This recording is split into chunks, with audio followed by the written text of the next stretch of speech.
UPSC civil service examination 2024 की website खोली हुई है, जहां पे हाइलाइट्स में क्लियरली मेंशन किया गया है कि रीस्केड्यूल करे गए हैं यूपीएससी और आईएफएस के एग्जामिनेशन।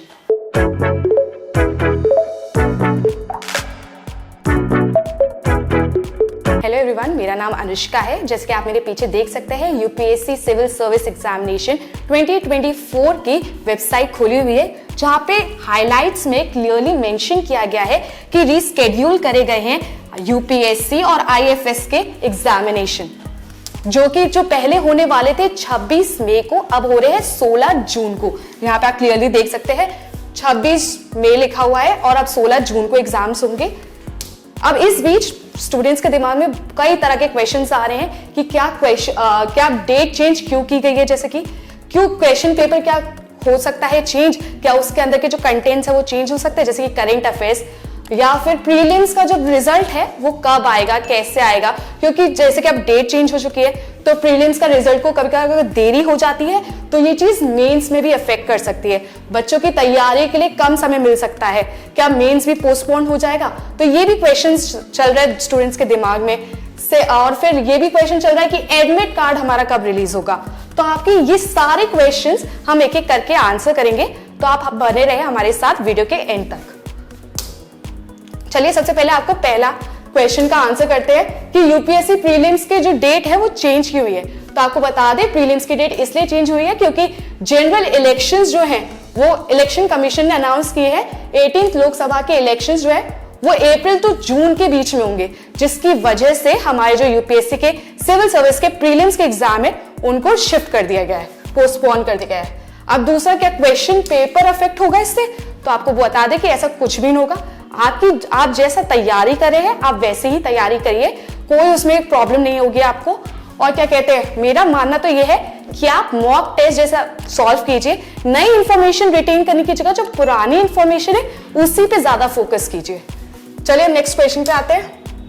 क्या प्रीलिम्स का रिजल्ट कब आउट होगा? क्योंकि अब प्रीलिम्स का पोस्टपोन हो चुका है तो यूजुअली तो 3-4 हफ्तों के अंदर प्रीलिम्स का रिजल्ट आ जाता है जब पेपर आपका हो जाता है। पर जैसे कि अब प्रीलिम्स पोस्टपोन हो चुका है, उसके बाद मेंस का टाइम आएगा, तो ऐसा भी देखा गया है कि 15 डेज के अंदर अंदर प्रीलिम्स का रिजल्ट आ जाता है, तो आपको उसकी टेंशन नहीं लेनी चाहिए। वहीं मेंस के एग्जाम के रिजल्ट की बात करें तो वो 2-3 महीनों के अंदर आता है। अब चलिए नेक्स्ट क्वेश्चन आता है, क्या इससे मेंस की डेट चेंज हो सकती है? तो आपको बता दें ऐसा कुछ भी नहीं है। बहुत सारे स्टूडेंट्स ये सोच रहे होंगे कि प्रीलिम्स पोस्टपोन हो चुका है तो मेंस भी पोस्टपोन हो जाएगा, पर ऐसा नहीं होता। आप जो डेट डिसाइड करिए, जो 20 सितंबर की मेंस की डेट है आप उसी को लेके चलिए। आप अपने हिसाब से मत सोचिए कि चेंज हो जाएगी, आप अपनी तैयारी वैसे ही रखिए, अपना टारगेट शेड्यूल जैसा आपने प्रिपेयर किया आप वैसे ही करिए। चलिए नेक्स्ट क्वेश्चन पे आते हैं, एडमिट कार्ड कब रिलीज होगा? यूजुअली जो डेट डिसाइड, जो भी प्रीलिम्स की डेट होती है उससे 10 दिन पहले आता है। अब जैसे कि पोस्टपोन हो चुकी है डेट तो उसके भी 10 दिन पहले आ जाएगा आपके पास, वो भी ऑफिशियल वेबसाइट पे, अगर आप देख सकते हैं यहीं पे आपको मिल जाएगा।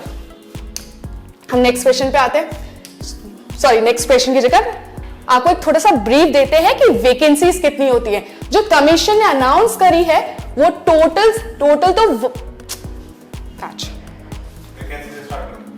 हाँ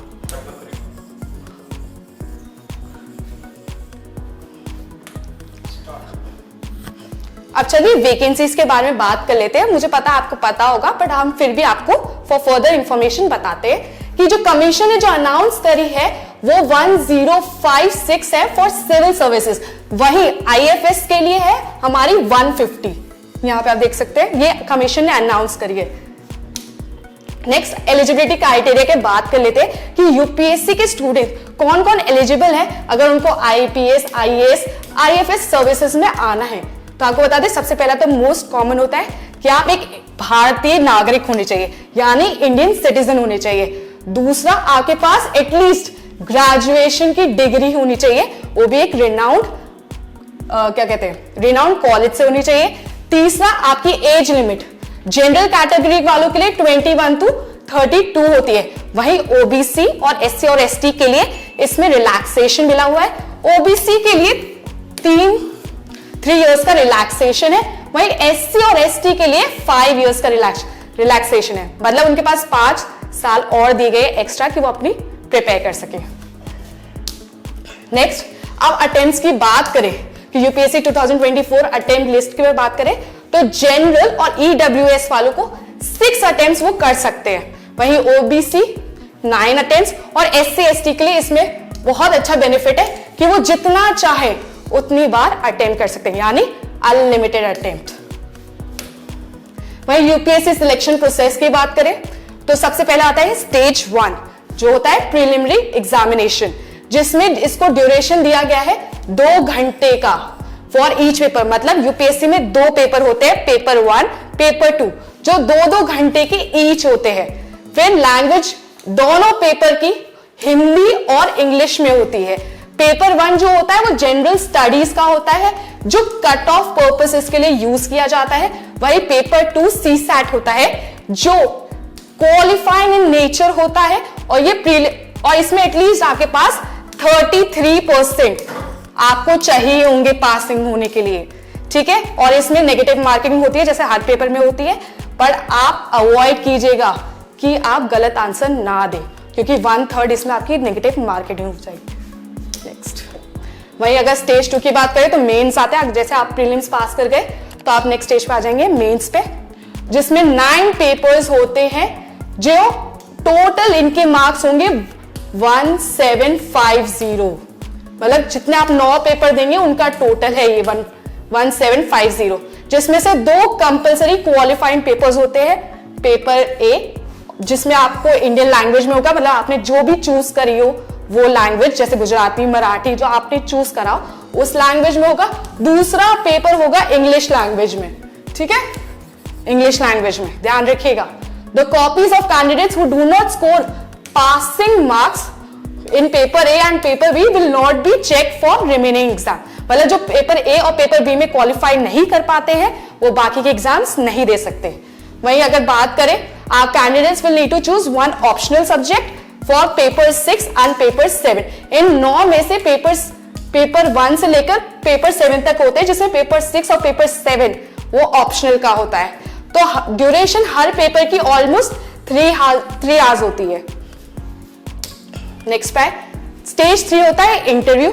आपने देखा होगा एक बोर्ड बैठा रहता है, हम लगातार देखते रहते हैं। तो जब आप यूपीएससी वहां पे आपके बोर्ड जो होता है वहां पे वो आपकी लॉजिकल रीजनिंग देखेगा, एनालिटिकल थिंकिंग देखेगा कि आप जो छोटे छोटे क्वेश्चंस है वो आप कैसे सॉल्व कर सकते हो। तो इंटेग्रिटी, लीडरशिप, क्रिटिकल थिंकिंग ये सारी आपकी चेक की जाती है बोर्ड की तरफ से।